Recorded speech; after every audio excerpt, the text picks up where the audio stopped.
Hello and welcome. This is chapter 4 parties and party system in India. देखिए, chapter शुरू करने से पहले आपके लिए दो बातें समझना जरूरी है। एक तो ये कि according to revise syllabus this chapter is newly added in your syllabus. ये चैप्टर चैप्टर 5 जो आपके ओल्ड सिलेबस में था, that was challenge to and restoration of the Congress system, इसकी जगह पर इस चैप्टर को ऐड किया गया है, parties and party system in India को। Other than some content of old chapter is added in this chapter. Chapter 2 era of one party dominance, जो कि आपके सिलेबस से डिलीट कर दिया गया है, उसके कुछ पार्ट को भी इस चैप्टर में ऐड किया गया है। इस चैप्टर में 4 सब टॉपिक्स सीबीएसई के द्वारा दिए गए हैं, जिनके बारे में हम इस चैप्टर में स्टडी करेंगे। That is Congress system, bi party system, multi party system and coalition system. इसके अलावा एक बात और समझने की ज़रूरत है, सीबीएसई के द्वारा इस चैप्टर के लिए कोई एडिशनल स्टडी मटेरियल नहीं आया है। तो आपकी बुक के अकॉर्डिंग और नेट पर सर्च करने के अलावा अदर मटेरियल जो मुझे इस टॉपिक पर मिला और जो कंटेंट सफिशिएंट हो सकता था, उसे मैंने इस वीडियो में देने की कोशिश की है। और इस चैप्टर का वेटेज आपके एग्ज़ाम के पॉइंट ऑफ व्यू से 4 मार्क्स का है, तो इस बात को भी आपको ध्यान में रखना है। तो उसके हिसाब से जो कंटेंट होना चाहिए वो मैंने यहाँ पर देने की कोशिश की है। And this is the first part of this chapter, parties and party system in India. So let's begin. तो सबसे पहले हम देखेंगे meaning of political parties. Political parties होती क्या हैं?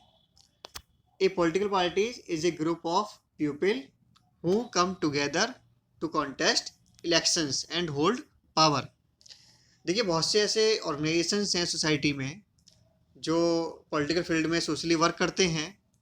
बहुत से ऐसे प्रेशर ग्रुप्स हैं जो किसानों के लिए, मजदूरों के लिए, ये धार्मिक संगठन हैं जो काम करते हैं, लेकिन हम उन्हें पॉलिटिकल पार्टी नहीं कहेंगे, क्योंकि जब तक group of people elections contest नहीं करते हैं या पावर में नहीं आते हैं, तब तक हम उन्हें पॉलिटिकल पार्टी नहीं कहेंगे। तो पॉलिटिकल पार्टीज का मेन पर्पस क्या है? इलेक्शंस कॉन्टेस्ट करना और पावर में आना। And they agree on some policies and programmes for the society with a view to promoting the collective good. उनकी कुछ पॉलिसीज, कुछ प्रोग्राम्स होने चाहिए जो कि collective good, whole of the society के इंटरेस्ट की बात करती हों। और पार्टीज़ के मेंबर इन पॉलिसीज़ और प्रोग्राम्स पर एकमत होने चाहिए। इसके अलावा किसी भी पॉलिटिकल पार्टीज़ के 3 मेजर कंपोनेंट्स होते हैं। एक तो इनका कोई लीडर होना चाहिए, ठीक है। इसके अलावा कुछ इनके किसी पॉलिटिकल पार्टी के कुछ एक्टिव मेंबर्स होने चाहिए, और इसके अलावा कुछ इनके फॉलोअर्स होने चाहिए जो पार्टी को फॉलो करते हों, ठीक। अब हम देखते हैं इनके मेन फंक्शंस क्या हैं, ठीक है। किसी जो पॉलिटिकल पार्टीज हैं, इनके ये काम क्या करती हैं, इनके फंक्शंस क्या हैं। तो first is to contest elections and hold power. इसके अलावा जो पार्टी की पॉलिसीज एंड प्रोग्राम्स हैं, उन्हें उस पार्टी के मैनिफेस्टो, जो इलेक्टोरल मैनिफेस्टो है पार्टी का, उसमें रिलीज़ किया जाता है। इस मैनिफेस्टो को उस पार्टी का ऑफिशियल डॉक्यूमेंट माना जाता है, जिसमें उस पार्टी की पॉलिसीज़ क्या हैं, प्रोग्राम्स क्या हैं, इसके बारे में दिया जाता है। देन दे मेकिंग लॉज, वे कानून बनाते हैं। कानून बनाने में वे इस बात का ध्यान रखते हैं कि उनकी पार्टी की पॉलिसी क्या है, उनके प्रोग्राम्स क्या हैं, इसी के आधार पर वे कानून बनाते हैं। फॉर एग्जांपल, जैसे कि बीजेपी की पॉलिसी में, उनके मैनिफेस्टो में था आर्टिकल 370 को हटाना, तो उन्होंने आर्टिकल 370 को हटाया, उन्होंने इस पॉलिसी प्रोग्राम को फुलफिल किया। Next is they form and run government. Way election में कॉन्टेस्ट करके चुनाव जीतकर वे सरकार बनाते हैं, ठीक है, और पावर में आते हैं। इसके अलावा जैसे कि हमने बात की कि वे सरकार बनाते हैं, लेकिन वे यदि सरकार बनाने में असफल रहते हैं तो वे अपोजिशन का रोल प्ले करते हैं। ठीक है। Next is parties shape public opinion. तो किसी भी पब्लिक इशू पर डिफरेंट पार्टीज अपना स्टैंड रखती हैं। इन पॉलिटिकल पार्टीज का क्या स्टैंड है वेरियस इश्यूज पर, इसके आधार पर हम अपना ओपिनियन बनाते हैं, और इसके आधार पर जो कलेक्टिव ओपिनियन सामने आएगा उसे हम कहेंगे public opinion. Next is parties provide peoples access to government machinery and welfare schemes implemented by the government. अब इसमें पहले जो इंडिया की पॉलिटिकल पार्टीज थी वो बहुत ज़्यादा एक्टिव नहीं थी। वो एक्टिव होती थी इलेक्शन के टाइम पर और उसके बाद फिर गायब हो जाती थी। लेकिन अब जो पॉलिटिकल पार्टीज़ हैं और कुछ एनजीओज जो अपने इंटरेस्ट के लिए इन पार्टीज़ को सपोर्ट करते हैं, वे मेजरली एक चेन का काम करते हैं और एक लिंक का काम करते हैं between the political parties and the peoples, और वे गवर्नमेंटल मशीनरी को एक्टिव रखने में एक मेजर रोल प्ले करते हैं। इस तरीके से सरकार ने अपनी कोई जैसे पॉलिसी निकाली या कोई प्रोग्राम निकाला तो वे लोगों तक कैसे पहुंचेगा, और इस स्कीम प्रोग्राम का लोगों को फ़ायदा तब होगा जब उस प्रोग्राम की लोगों को जानकारी होगी। तो पॉलिसी प्रोग्राम को लोगों तक पहुंचाने का काम ये पॉलिटिकल पार्टीज़ बहुत ज़ोर शोर से कर रही हैं, और इससे पार्टीज़ और लोगों के बीच के जो रिलेशन है वो मजबूत होते हैं।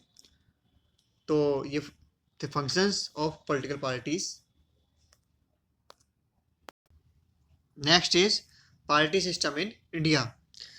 देखिए, वन पार्टी सिस्टम की बात अगर हम छोड़ दें तो किसी भी कंट्री में बाई पार्टी सिस्टम या मल्टी पार्टी सिस्टम के बारे में क्लियरली डिफाइन नहीं होता है। ये डिपेंड करता है उस कंट्री में डाइवर्सिटी कितनी है।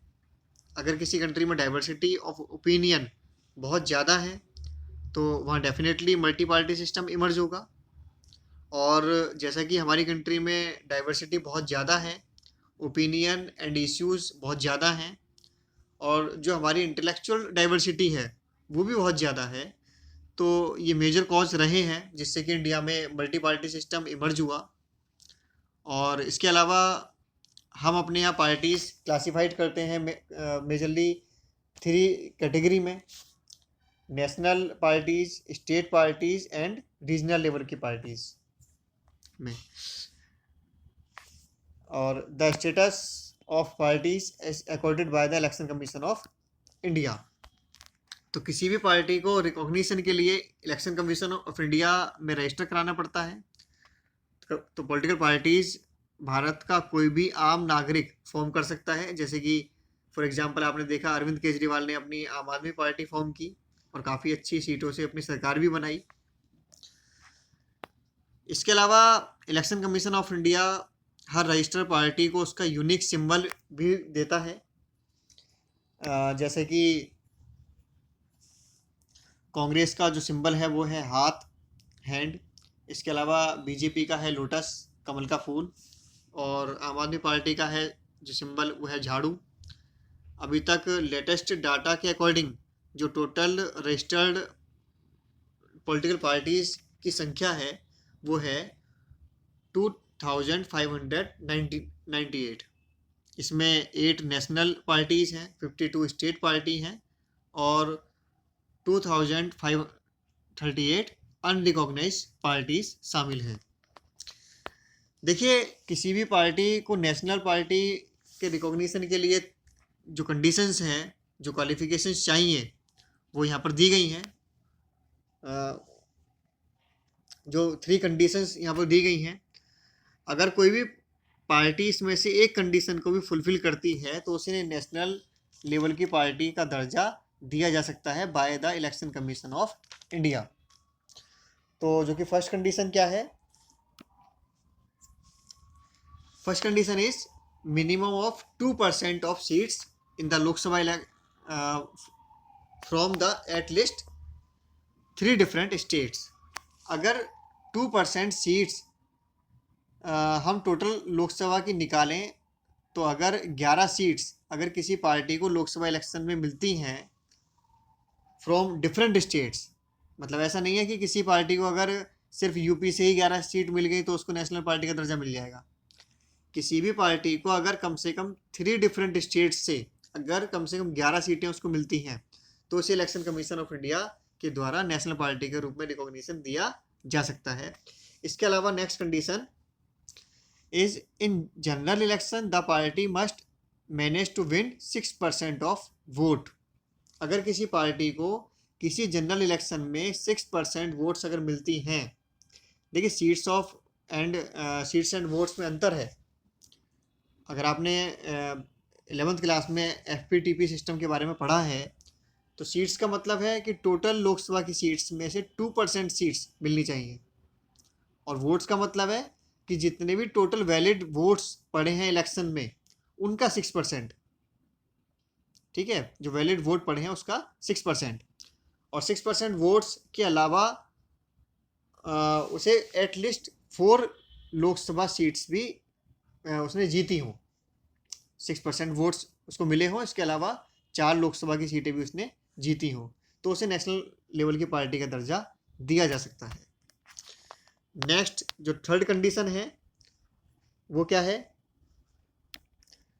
The party is recognised as a state level party in 4 और मोर स्टेट्स। अगर कोई पार्टी किन्हीं 4 या उससे अधिक स्टेट्स में स्टेट लेवल की पार्टी के रूप में रिकॉग्नाइज है तो भी उसे नेशनल पार्टी का दर्जा दिया जा सकता है। तो इस तरीके से ये 3 कंडीशंस हैं कि अगर कोई पार्टी इनमें से किसी एक को भी फुलफिल करती है तो उसे नेशनल पार्टी के रूप में recognition election commission of India के द्वारा दिया जा सकता है। तो अभी तक टोटल 8 पॉलिटिकल पार्टीज रिकॉग्नाइज हैं नेशनल पार्टी के रूप में। First is Indian national Congress INC, second is Bharatiya Janata party BJP जिसकी सरकार है अभी eight present, Bahujan Samaj Party BSP, Communist Party of India CPI, Communist Party of India Marxist CPIM, Nationalist Congress Party NCP, All India Trinamool Congress AITC and National Peoples Party NPP। ये party Meghalaya में है NPP, जिसे June 2019 में as a national party recognise किया गया है।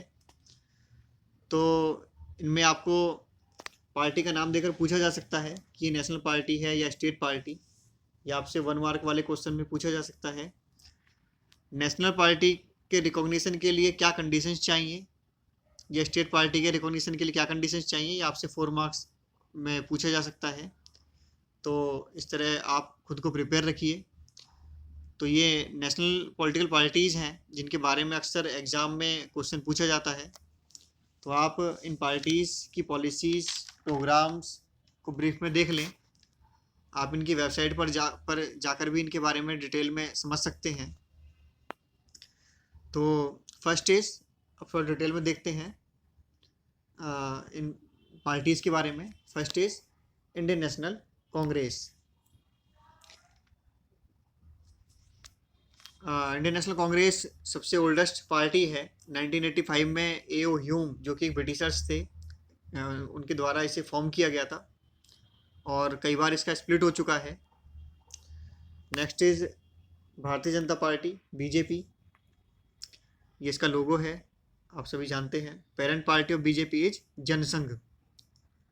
जनसंघ से ये पार्टी फॉर्म हुई है। इससे पहले जनसंघ एक पॉलिटिकल पार्टी हुआ करती थी जिसके फाउंडर थे श्यामा प्रसाद मुखर्जी। देन NCP, ये उसका लोगो है, वॉच। नेशनलिस्ट कांग्रेस पार्टी, ये पार्टी फॉर्म हुई थी 1999 में, और इसके फाउंडर हैं शरद पवार। शरद पवार सेंटर में डिफेंस मिनिस्टर रह चुके हैं, इसके अलावा वे एग्रीकल्चर मिनिस्टर भी रह चुके हैं, और महाराष्ट्र की पॉलिटिक्स में बड़ा नाम है शरद पवार का। और ये पार्टी टूटकर बनी थी इंडियन नेशनल कांग्रेस से। दरअसल जब सोनिया गांधी को कांग्रेस का प्रेसिडेंट बनाया जा रहा था तो कांग्रेस का एक धड़ा जिसको लीड कर रहे थे शरद पवार, और ये खिलाफ थे सोनिया गांधी को प्रेसिडेंट बनाने को लेकर। इनका कहना था कि सोनिया गांधी इटली की हैं, तो किसी विदेशी को कैसे पार्टी का प्रेसिडेंट बनाया जा सकता है। तो इस तरह ये सोनिया गांधी के खिलाफ थे। तो इन्हें इंडियन नेशनल कांग्रेस से इनको निकाल दिया गया, तो इन्होंने इसके बाद में अपनी एक अलग party NCP nationalist Congress party form की। लेकिन बाद में इनके मतभेद दूर हो गए थे और एनसीपी यूपीए का पार्ट बनती है। यूपीए जिसे लीड किया जा रहा था इंडियन नेशनल कांग्रेस के द्वारा। ठीक है, next is all India Trinamool Congress, ये उसका लोगो है। और ये पार्टी है ममता बनर्जी की। ये वेस्ट बंगाल में इसका होल्ड है। वेस्ट बंगाल में पहले होल्ड था सीपीआई का। सीपीआई लंबे समय वेस्ट बंगाल में पावर में रही है और सीपीआई के होल्ड को ख़त्म करने में अगर किसी पार्टी को क्रेडिट जाता है तो वो है ममता बनर्जी की तृणमूल कांग्रेस।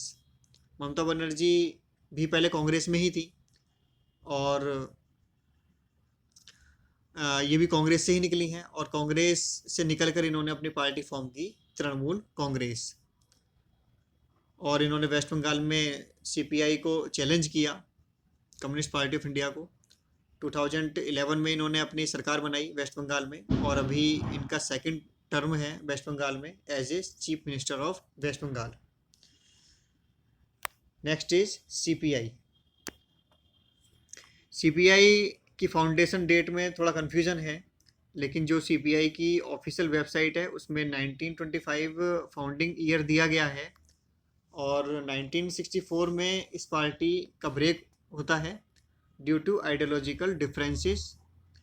इस पार्टी का एक फैक्शन जो यूएसएसआर की आइडियोलॉजी के फेवर में था या उसका फॉलोवर था, और दूसरा फैक्शन जो कि चाइना की आइडियोलॉजी के फेवर में था। तो जो चाइना की आइडियोलॉजी के फेवर में था उसने फॉर्म की CPI M, Communist Party of India Marxist.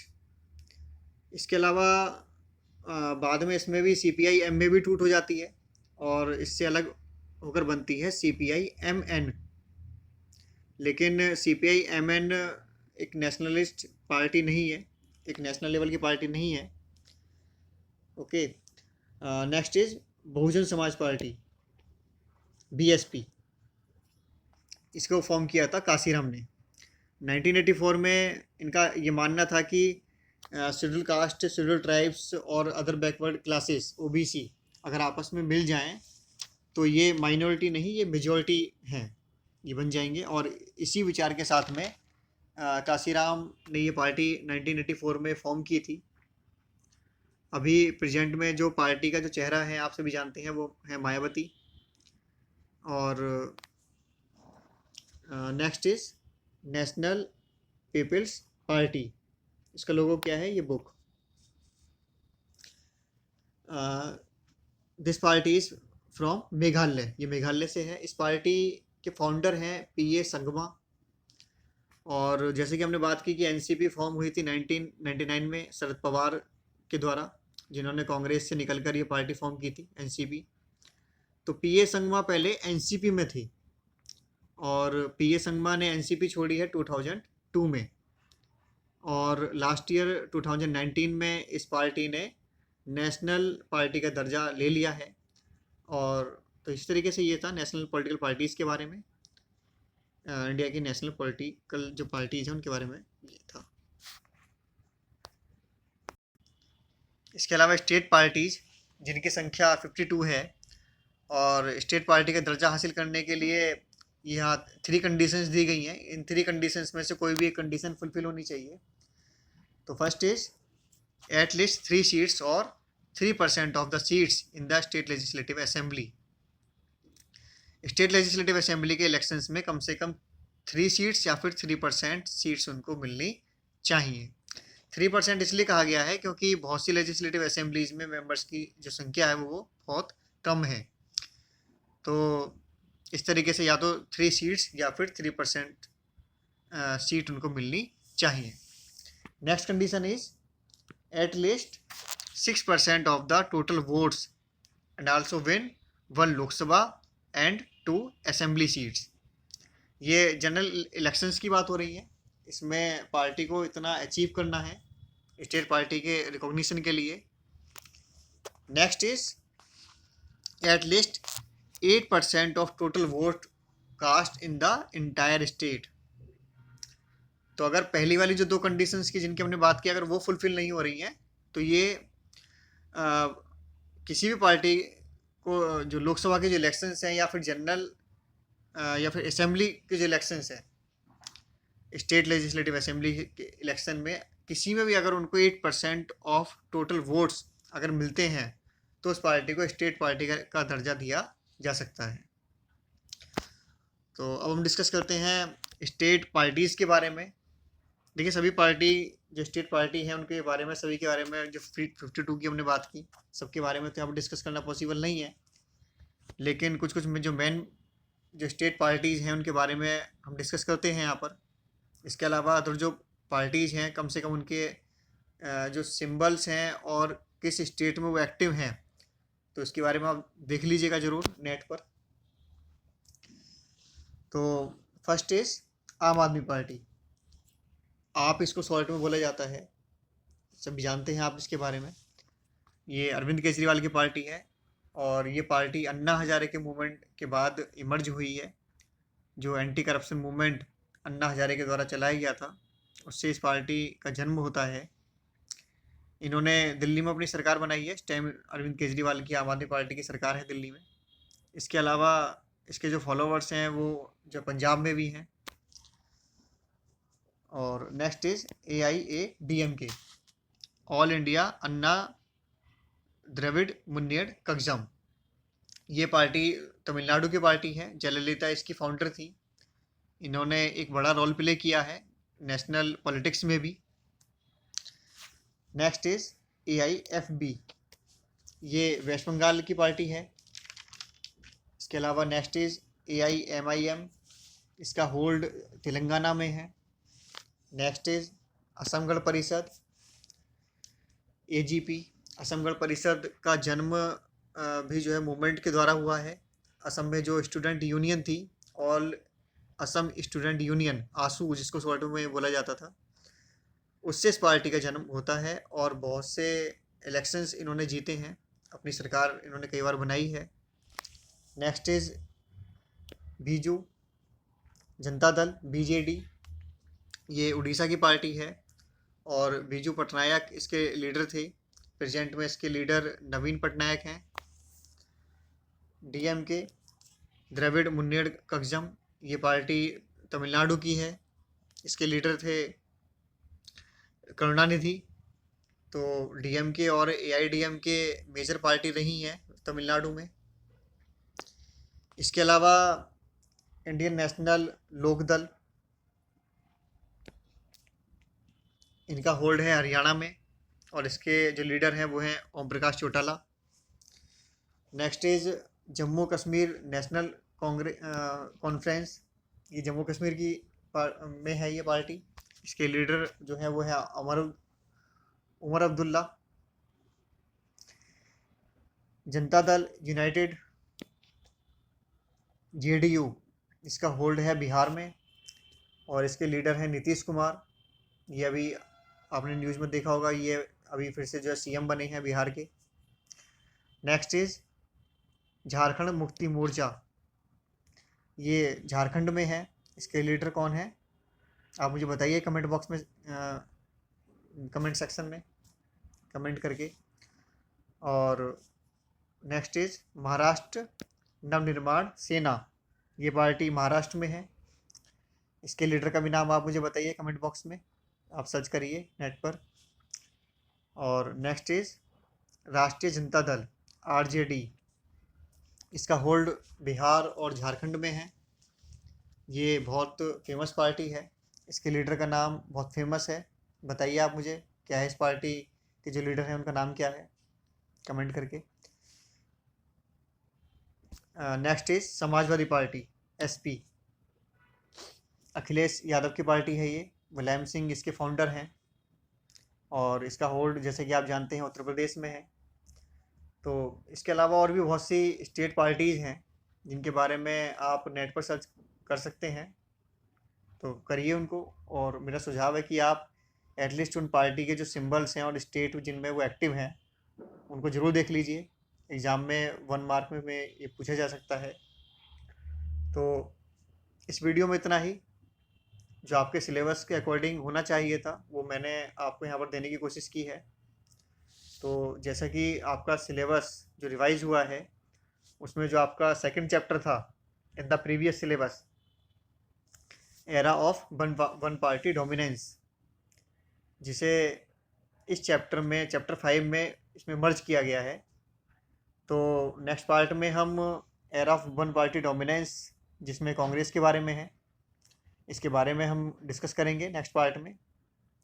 और उसके बाद हम डिस्कस करेंगे by party system, multi party system and coalition system के बारे में, जो कि आपके सिलेबस में ये आया है, ये सब टॉपिक्स ऐड हुए हैं। तो मिलते हैं नेक्स्ट पार्ट में। Thanks for watching, bye bye.